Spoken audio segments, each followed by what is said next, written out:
Non, les bars ne sont pas tous fermés. Regardez ça, la famille. C'est quand même pas con, hein.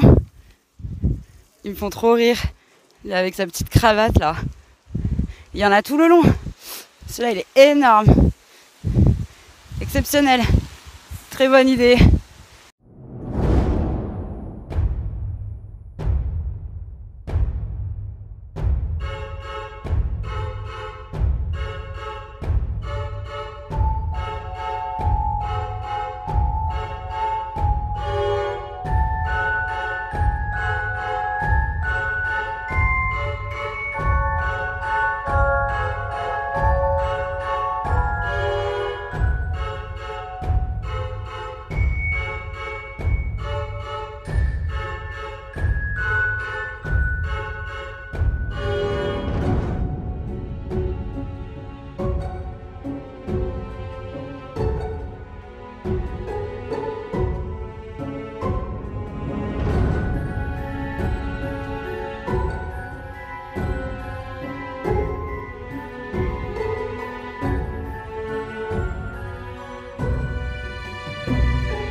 Hey la famille. Bon, premier jour en mode rue, street. On reprend le gros sac que j'ai pas là et ma tante, machin et tout, et je repars à l'arrache. Sauf que vous savez très bien que quand moi je me barre à la rue, ça se passe jamais comme prévu. C'est-à-dire que là, on a fait très très fort. On est sur un level rarement atteint. Je m'explique.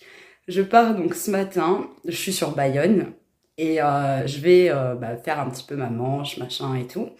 Et je me dis que je vais aller dans la forêt de Chiberta, donc une forêt de Bayonne, dans la soirée pour poser ma tente et pour me poser. Oui, mais il se met à pleuvoir au moment où je me casse et c'est pas une petite averse, genre. Et je parle avec le chauffeur du bus et donc je lui demande où est-ce qu'il peut me poser le plus près de Chiberta pour que je puisse poser ma tente. Le chauffeur de bus me dit « Ah bah écoute, il y a un arrêt et tout, c'est vraiment à 2 pas. » Il avait oublié que le bois avait cramé. Il m'a déposé à l'endroit où le bois avait cramé. Du coup, il n'y avait rien du tout. C'était interdit d'accès. Bon, moi vous me connaissez, j'y vais quand même, bah les couilles. Et je tombe sur vraiment un gros connard, un mec qui habitait plus loin dans sa baraque là. Et qui me dit « Oui, vous avez rien à faire là, il faut dégager, sinon moi j'appelle la police. » Je lui dis « Mais monsieur, le bois il est brûlé, je veux juste dormir. Même si vous appelez la police, vous voulez qu'il fasse quoi? Enfin, je veux dire, le bois il vous appartient pas.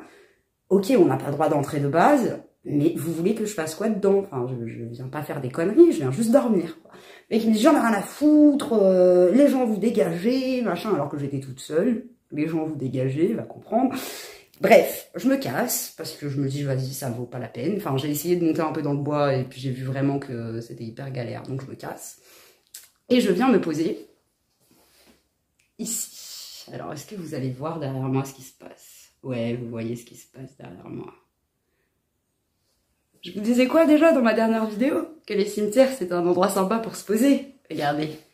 Hop. On est dans le cimetière, le soleil revient.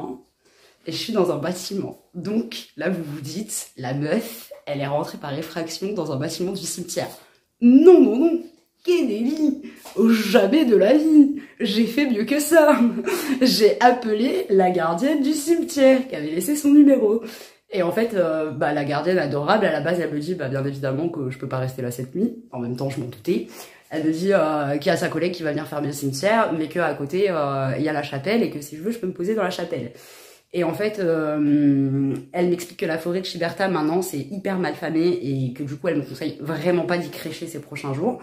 Et que si vraiment je peux rester dans le coin, je sois soit à la chapelle et qu'à partir de 8 h le matin, je peux venir au cimetière parce qu'il rouvre, tu vois.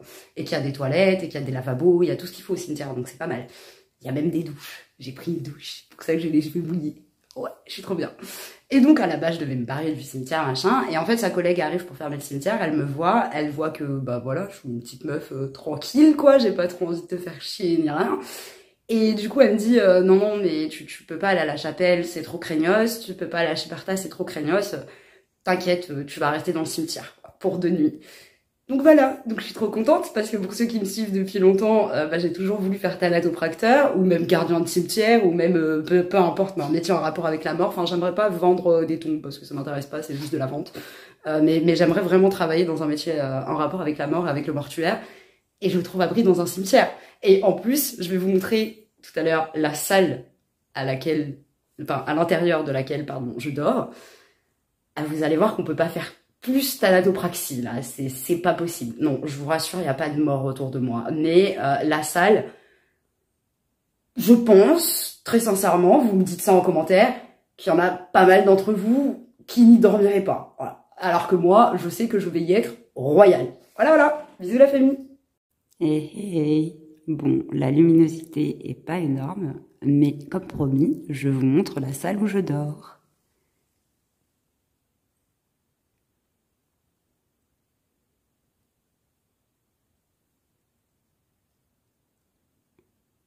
Et moi, ma petite case, c'est celle-là.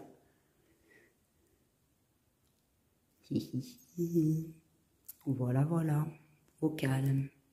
On n'est pas bien, là? Hey, salut la famille! Bon, on se retrouve un peu plus réveillé que ce matin où j'ai dû courir à Decathlon en urgence pour m'acheter ceci. Je vais vous montrer. Non, ce n'est pas un duvet. J'ai déjà un duvet.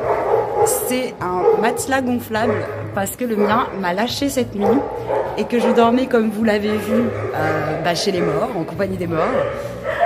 Et malheureusement pour moi, c'est sur du marbre. Donc, comment vous dire que j'ai eu froid toute la nuit, mais je me les suis pelés, un truc de malade. Donc ce matin, j'ai couru aller faire un brin de manche et donc récupérer ce fameux matelas là qui est là-bas. Et là, je suis posée en terrasse d'un petit resto que je voulais vous présenter, qui est sur Bayonne, qui est vraiment super sympa, et c'est chez Baye. Et c'est un collègue qui m'en avait parlé il y a déjà un petit moment de ça. J'avais jamais eu l'occasion d'y aller, et du coup là je suis super contente. Je me suis pris un petit cocktail maison d'une fleur qui ressemble à l'hibiscus, c'est un petit goût d'hibiscus mais en plus sucré. Et voilà, et j'attends une petite assiette de roulé au fromage. Voilà, et ça fait vraiment trop plaisir parce que c'est le jour en fait de l'ouverture des terrasses et des restos. Et voilà, et ça fait plaisir de pouvoir en profiter. Après, je vais pas pouvoir me faire 50 000 bars non plus. Mais là, j'ai eu un petit billet et je me suis dit que c'était l'occasion de savourer au moins ce petit bout de plaisir. En plus, je suis toute seule en terrasse. C'est très calme. Il n'y a personne parce que les gens, je pense, se sont rués dans les restos de type basque et de type du sud. Et en fait, moi, j'avais juste envie de me faire un kiff aux saveurs d'ailleurs et ça fait du bien. Voilà, je vous fais des bisous, la famille. Et la famille, bon, on se retrouve en mode posé avec mon gros sac et ma sale gueule devant le fumoir Renko en fait. Je sais pas si vous voyez, voilà, juste là. Et en gros, c'est hyper drôle parce que je suis arrivée complètement au hasard, mais vraiment, je me suis assise complètement au hasard il y a 2 jours. Et en fait, là où je me suis assise, c'était en face, donc là, le bâtiment qui est là. Et j'ai levé la tête, j'ai regardé, j'ai vu Fumoir Renko. Et Fumoir Renko, c'est là où il bosse Raph. Donc du coup, c'est hyper marrant parce que je débarque dans un endroit à Bayonne complètement au hasard et je me pose devant chez Raph, enfin devant où il travaille. Ça, c'est la première chose. La deuxième chose, c'est qu'en fait, le bâtiment où je me suis posée, là, en face, là, c'est le bâtiment d'un pote que je connais sur Facebook depuis 10 ans, donc ça fait vraiment un bon moment, depuis l'époque des Rainbow, et il habite genre là, et je le savais pas parce que il y a plusieurs années en arrière, il habitait pas à Bayonne, ça fait 2 ans qu'il habite à Bayonne, et on parle plus trop en privé ces derniers temps, il met surtout des likes, des trucs et tout, tu vois, et je suis posée, je fais ma petite manche tranquille, tu vois, et il arrive et il me regarde et il me fait « Yelena Michaud », il m'a reconnu mais de suite. Donc voilà, c'est assez marrant, comme quoi la vie des fois, c'est rigolo. Voilà. Bon, je vous avoue que je suis en train de cramer, on a dit littéralement, je n'en peux plus. Je vais peut-être me mettre en face à l'ombre, essayer de partager mon temps. Parce que là, ça crame quoi, ça crame violent. Voilà, bisous la famille.